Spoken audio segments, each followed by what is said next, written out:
Is that thing even worth repairing? A human ship dropped out of FTL and sent a docking and repair request. Arcanus, the docking master, puffed with annoyance. Another human ship taking up valuable space and resources. Didn't these barely evolved apes know that the starbase had important Jellian battlecruisers in need of repair? No one could spare time for the humans' clunky old junkers. But the fleet was nothing if not fanatical about tradition, which meant that humans had not yet joined its ranks. Instead, they just did their own thing as part of the Galactic Confederation. It meant they didn't have access to the newest technology, but it also kept them out of everyone else's business.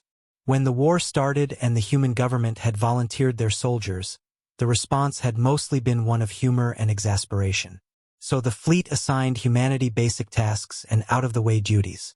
And now this bucket of bolts was coming into Arcanus's starbase and, albeit politely, requesting help. She sighed and sent a request asking what they would need.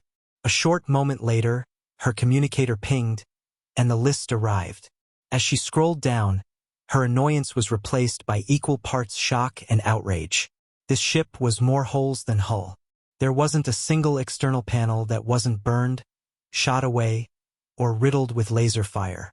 The humans had apparently sealed themselves within an inner hull tub and were wearing EXO suits for life support. Their engines had just managed the jump to the space dock before the FTL crystals had cracked into a million pieces. Their external docking gear had been completely shot off, which would necessitate a place within the space dock, a spot that was at a definite premium. Arcanus flexed her tentacles. The Confederation space dock couldn't refuse, not when the humans were forced to wear EXO suits. She'd have to clear a space so they could at least leave their ship. Then she'd have that thing junked, and the station chief would have to send the humans back wherever they came from on the next transport. One of her tentacles flicked a button and transmitted a response to the ship. Arcanus opened her communication. "I've cleared pad 93 for you. Prepare for our tractor beams to engage and guide you in." The channel crackled, and then a somewhat muffled voice responded. "If it's all the same to you, we made sure to spare enough fuel to fly in on our own." Arcanus sighed, scanned the ship again, then spoke. "Your ship is in pieces. One wrong move and you could rip out half the docking ports." There was a pause in response. "It is kind of a point of pride for my crew, you see." Arcanus clicked her jaws. Her species knew about the pride of limping your own way home, and if you couldn't limp, you crawled. She began to wonder if the humans weren't as much of a joke as she had always heard. She sent a reply that she approved of the request. Then, with growing interest, she left her office to make her way to pad 93. She wanted to meet these silly humans whose sense of pride was so clearly close to her own species. As the human ship landed, the one remaining stabilizer creaked and then snapped off with an echoing bang. Arcanus flinched slightly at the sound.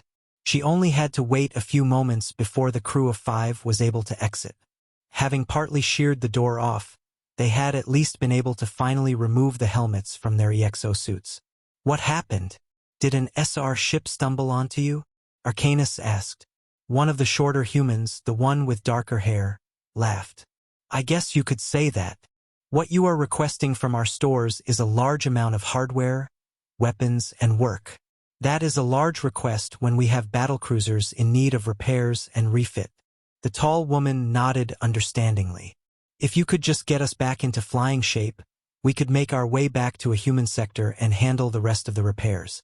Arcanus felt that grudging admiration again, but before she could say anything, they were interrupted by the arrival of a GC fleet officer. Arcanus inwardly groaned. During times of peace, she didn't have to deal with these arrogant asses, and she much preferred it that way. "Your heap is taking up valuable space, docking master. Remove the scrap as soon as possible.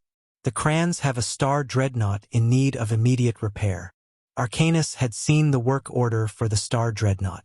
The admiral in charge wanted to retrofit a storage bay into an arboretum for his mistress. In spite of this, the Crans were the military heavyweights of the Confederation, but it still stuck in her craw.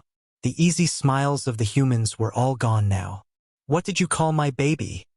one of the other men demanded. The tall woman of the group put a restraining hand on his arm. "Your fleet?" she asked.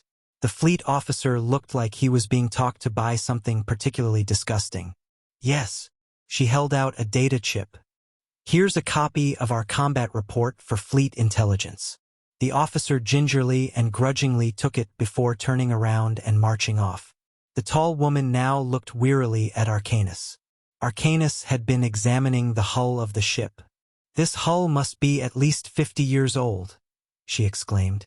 Yes, an Excursor Mk2 served as the frame, the tall woman replied. Ah, that takes me back to my hatchling days. Those ships could run on backwater rotgut and with half their systems out. The smile slowly returned to the face of the tall woman.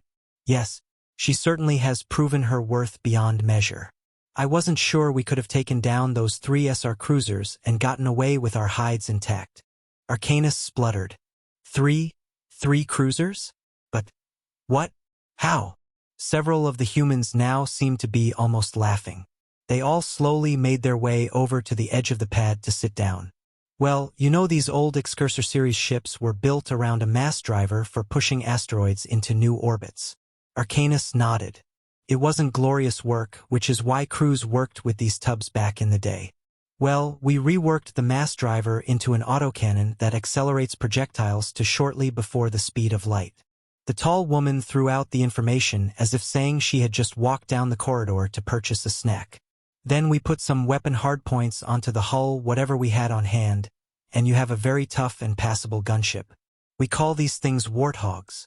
Where do we get the name from? Brisby, the man who had been defensive about the ship, replied. Some flying animal from old Earth, I think. The woman shrugged and nodded. But 3 SR cruisers? We had been sent to patrol some nowhere sector when we picked up 3 SR ships on long-range scanners. No one else was in the area.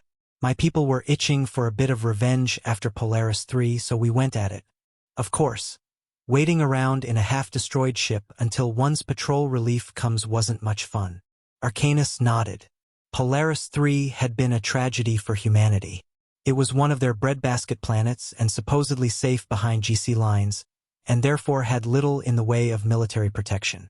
But somehow 12 SR ships had appeared out of nowhere, glassed the planet, killing 150 million, and then disappeared again.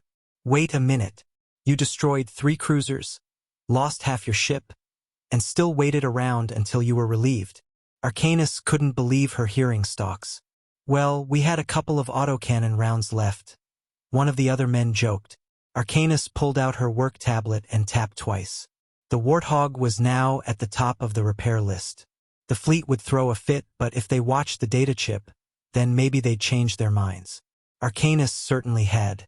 Don't forget to subscribe and turn on notifications for the next story.